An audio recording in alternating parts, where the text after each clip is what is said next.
ఇప్పుడు ಪೈಲ್ವಾನ್ ಪಾಪಣ್ಣ ಅಂದರೆ ಇವ ಯಾರು? ಹಾಂ, ಅವರೇ ತಾನೆ. ಇವ್ರಿಗೆ ಏನಪ್ಪ ಈ ದರ್ಬಾರ ಇದೆ, ಭಾನುವಾರ ಎಣ್ಣೆ ಕುಡ್ಕೊಂಡು ಆರಾಮಾಗಿ ಮಲ್ಕೊಂತಾರೆ.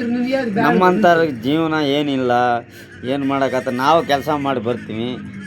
ಹಾಂ, ನಿಮ್ಮ ಪೈಲ್ವಾನ್ ಪಾಪನ್ಗೆ ಹೆಸರೇನು ಇಟ್ಟಿದ್ದೀವಿ, ಚೆನ್ನಾಗಿ ಇಟ್ಟಿದೆಯಲ್ಲಪ್ಪ. ಶೆಲ್ ನೋಡಿಕೊಂಡು ಆರಾಮಾಗಿ ಮಲ್ಕೊಂತಾರೆ. ಕೆಲಸ ಮಾಡೋರು, ಕಷ್ಟಪಡೋರು ಯಾರಿಗೆ ಮರ್ಯಾದೆ ಕೊಡಲ್ಲ. ಯಾರು ಬೇಡಂದ್ರ ಆ ನಾಳೆ ಸತ್ರು ಅದೇ ನಮಗೇನು ಮೊಬೈಲು ವಾಚು ನಮ್ಮ ಬಟ್ಟೆನೂ ಹಿಂದಾಕಲ್ಲ. ಆದಷ್ಟು ಕಷ್ಟಪಡ್ತೀವಿ, ಮಕ್ಕಳು ನೋಡ್ತೀವಿ, ಆದಷ್ಟು ಕೈನು ಆಡಿಸ್ತಾ ಇದ್ದೀವಿ ಅಷ್ಟೇ. ಯಾರು ಹಾಕ್ತಾರಪ್ಪ ನಿನ್ನ ಕಷ್ಟಕ್ಕೆ? ಲಾಸ್ಟಿಗೆ ಒಂದು ಮೋರಿ ಕೆಲಸ ಮಾಡಿದ್ರೆ ಒಂದು 10 ರೂಪಾಯಿ ಬರ್ತಿ ಸಿಗುತ್ತೆ, ಜೀವನ ಮಾಡ್ತೀವಿ ಹಾಂ, ಅಷ್ಟೇ. ಹೌದಾ? ಮೊರೆ ಕೆಲಸ ಮಾಡ್ತೀಯಾ? ಮಾಡ್ಬೋದು. ಏನು ನೀನು ಮಾಡೋದೇನಿದೆ? ತೆಪ್ಪು ಹಾಂ, ಒಂದು ಏನು ಮಾಡಿ ತೆಪ್ಪು. ಹಾಂ, ಜೀವನ ಕಷ್ಟಪಡಕ್ಕೆ ಏನು ಮಾಡುತ್ತೆ. ಹೌದು ರೀ. ನೀನು ಸಿಮೆಂಟ್ ಕಲಿಸಿ ಇಷ್ಟು ದಿನ ಕೊಟ್ಟಿದ್ಯಲ್ಲ, ಯಾವ ಓನರನ್ನು ಮರ್ಯಾದೆ ಕೊಟ್ರೆ ನಿನಗೆ?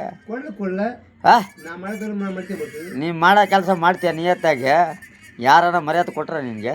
ಕೊಳ್ಳ ಹಾಂ, ನಮ್ಮ ಪೇಮೆಂಟ್ ಬರ್ತದೆ, ನಮ್ಮ ಮೇಸ್ತ್ರಿ ಕೊಟ್ಟರೆ ನಮ್ಮ ಮರ್ಯಾದೆ, ನಮ್ಮ ಊಟ ಕೊಡಲ್ಲ. ನಮ್ಮ ಮೇಸ್ತ್ರಿ ಕೊಟ್ರೆ ಸಾಕು ನಿನಗೆ? ಹಾಂ, ಅಷ್ಟೇ ಸಾಕಾ? ಹೌದಾ? ನೀನು ಪೈಲ್ವಾನ್ ಪಾಪನ್ನ ಹಂಗೇನಾ? ಆಯ್ತು.